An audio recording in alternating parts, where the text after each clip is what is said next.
Hello friends, welcome back to my channel. আজ অনেক দিন পর আবার একটা ব্লগ নিয়ে চলে এসেছি। তো ফাইনালি অনেক দিন পর আমাদের এখানে পুরো 1 বছর অপেক্ষার অবসান। জন্মাষ্টমী মেলা বসে। আর তোমরা জানোই যে বার্নপুরে যারা থাকে, বার্নপুর আসানসোলে প্রচণ্ড মেলা বসে। সারা বছর জুড়ে কিছু না কিছু মেলা এখানে লেগেই থাকে। তো এখন আপাতত আমাদের এখানে বসেছে জন্মাষ্টমী মেলা। তো যেটা 3-4 দিন জন্মাষ্টমী থেকেই বসেছে, কিন্তু যেহেতু খুব বৃষ্টি থামার নামই নেয় না, তো সেই কারণে আর কি আমাদের একদিনও যাওয়া হয়নি। প্লাস ব্যস্ততাও ছিল কিছু, তার জন্য তো আজকে একটু ফাঁকা সময় নিয়ে প্লাস অয়ন্তিকার খুব জিদের ইয়েতে আজকে আর কি বেরিয়েছি সবাই মিলে। শুধু বাবা যেতে পারেনি, অ্যাজ ইউজুয়াল সবসময় হাঁটু ব্যথার জন্য। তো এই কারণে বাবা বেরোতে পারেনি। বাবা তখন হাঁটতে পারবে না বা দাঁড়াতে পারবে না। আর আমরা দেখো মেলা চলে এসেছি আমরা সবাই মিলে। তো মেলাতে একটু ঘুরবো ফিরবো। আর 1 বছরের অপেক্ষা করি জন্মাষ্টমী মেলাটা, যেহেতু ভীষণ বড় হয়। আর আমার ভীষণ ফেভারেট একটা মেলা এই ধর্মরাজ মেলা, জন্মাষ্টমী মেলা। এই দুটো মেলাতে কোথাও যাই না যাই এখানে আসবোই। তো দেখো এইদিকে ঠাকুরগুলো সব রাখা আছে। আর এই ঠাকুরগুলো প্রত্যেক বছরই এই ঠাকুরগুলোকেই রাখা হয়। তো তবুও একটু করে প্রণাম করে নিলাম আর একবার দেখে নিলাম প্রত্যেক বছরই। তো ভীষণ ভালো লাগে আর কি এই মেলাটা আমার ঘুরতে। আর এই মেলা থেকে যেহেতু পুজো সামনে, দুর্গা পুজো, এ কারণে এই মেলা থেকে প্রচুর জিনিস আর কি আমরা কেনাকাটা করে নিই। এইরকমই হার, নেকলেস, কানের ইয়ারিং, এইসব জন্য আর কি। তো দেখো এদিকে কত আর কি মালা, ক্লিপস বসে আছে।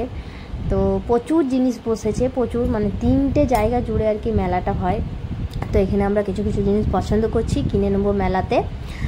আর এই মেলাটা সত্যি কথা বলতে 1 বছরের অপেক্ষা করেই থাকি। পুরো 1 বছরের অপেক্ষা জন্মাষ্টমী মেলা। এটা গণেশ পুজো অবধি আর কি এই মেলাটা বসে। যারা বার্নপুরে থাকো তারা তো অবশ্যই জানবেই। আর প্রচুর জিনিস বসেছে। তবে বৃষ্টির জন্য কিছুদিন ধরে এই মেলা যারা বসছে তারাও খুব মার খেয়েছে আর কি, কেন কি তারা খুব কষ্ট করে বসিয়েছে। তবে এত বৃষ্টি কিছু বলার নেই। ইভেন্ট আজকেও যখন গেছিলাম পুরো কাদা ক্যাচক্যাচি হয়েছিল। তো এই যে মেয়েদের সব ভালোবাসা, কত ইয়ারিং দেখতেই পাচ্ছ তোমরা। ইয়ারিংয়ের কালেকশন প্রচুর। আর বাবু তো জিদ করছে, তবে কালকে হচ্ছে মানডে, আজ সানডে, কাল তো মানডে, কাল থেকে বাবুর এক্সাম শুরু। তবে কি বলো তো, এক্সাম শুরু হোক না হোক, ওর ও বলছে যে আমি যাবো। আর কালকে আছে ওর ইংলিশ লিসনিং আছে। তো আমরাও অতটা চাপ দিই না যদিও পড়ার জন্য। তো বলি চো মেলাটা ঘুরেই আসি। 1 বছর যেহেতু অপেক্ষায় মেলাটার জন্য, এক্সাম আসবে যাবে, প্লাস পড়ার জন্য অতটা চাপও নেই। ওরা এই বয়সে যা করে যা পড়াশোনা করছে, আমরা এই বয়সে আমরা কিছুই পারতাম না। ওদের তো প্রচণ্ড চাপ। তো যাই হোক, পড়াশোনার জন্য অতটা চাপ দিই না। তো যেটা মন সেটাই করে, যতটুকু পারে করে। আর সত্যি কথা বলতে কি, এখন থেকে ওদের অতটা চাপ দিয়েও লাভ নেই। ওর বাবাও ভীষণ বারণ করে। তো এই কারণে আর কি কাল লিসনিং আছে, সেরকম অতটা চাপও নেই এক্সামে। তো ওই কারণে আর কি নিয়ে এলাম মেলাতে। তো মেলা ঘুরে নেক। আর এখনও অবধি সত্যি কথা বলতে ওকে কি বলবো, আমারই মেলা ঘোরার শখ আর কি মেটা না। যেখানে মেলা হোক আমার মনে হয় যাবই যাব। এতটাই আমার মেলা দেখতে ঘুরতে এখন অবধি ভালো লাগে। তো দেখো এখন জাম্পিংয়ে চেপে গেছে, এইটা ওর ফেভারেট। এবারে ওকে বলেছি তুমি শুধু কেনাকাটা করবে জাম্পিংয়ে চেপে, খালি পয়সা নষ্ট করো না। এত এই জিনিসগুলোর দাম চাপাতে, এইটাই চেপেছে 80 টাকা নিয়ে।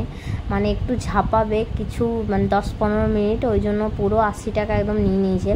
তো যেহেতু বছরের শখ, ওই যে বললাম ওদেরই তো এই জিনিসগুলো। ওর বাবা বলছে না না চাপুক, ওদেরই তো এগুলো। তো শুধু ঝাপানো ট্রেনিং করে, তবু কি বলবো, সেই বাচ্চা, ওদের শখ। তো চেপেই নিল ও, কিন্তু বড় গায়ে লাগে সত্যি কথা বলতে। তো যাই হোক, তবে সত্যি কথা বলছি হাসার কথাই হচ্ছে, এইটাতে আমারও চাপতে এত শখ করে, আমি খালি সামনে থেকে দাঁড়িয়ে দাঁড়িয়ে দেখি। তবে আমি জিজ্ঞাসাও করেছি অনেকবার, এইবারও জিজ্ঞাসা করলাম যে আমি একটু চাপতে পারি পয়সা দিয়ে। তো আমাকে বললো না, তুমি চাপলে সব হাওয়া বেরিয়ে যাবে।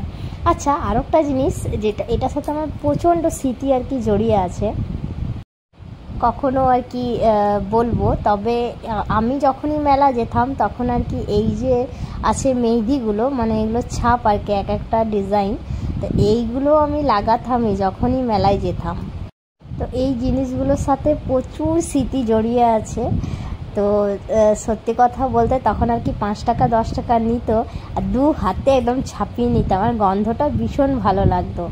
তবে এখন এইসবের ধারে কাছেও যায় না, তবে দেখলে পরে এই জিনিসগুলো সব পুরনো স্মৃতিগুলো মনে পড়ে যায়। আর 5 টাকা 10 টাকা নিয়েই যেতাম, যে মানে বাজেট একটা ধরেই নিয়ে যেতাম যে হাতে 2টো হাতে মেহেদি লাগাবো এই ছাপগুলো আর কি করার জন্য। খুব ভালো লাগতো। তবে অনেক দিন পর এইবারে আর কি মেলাতে দেখতে পেলাম, তো সব স্মৃতিগুলো আর কি মনে পড়ে যাচ্ছে, খুব ভালো লাগলো। তো চলো এখন এই ব্লগটা এখানেই শেষ করলাম। সবাই ভালো থেকো, সুস্থ থাকো।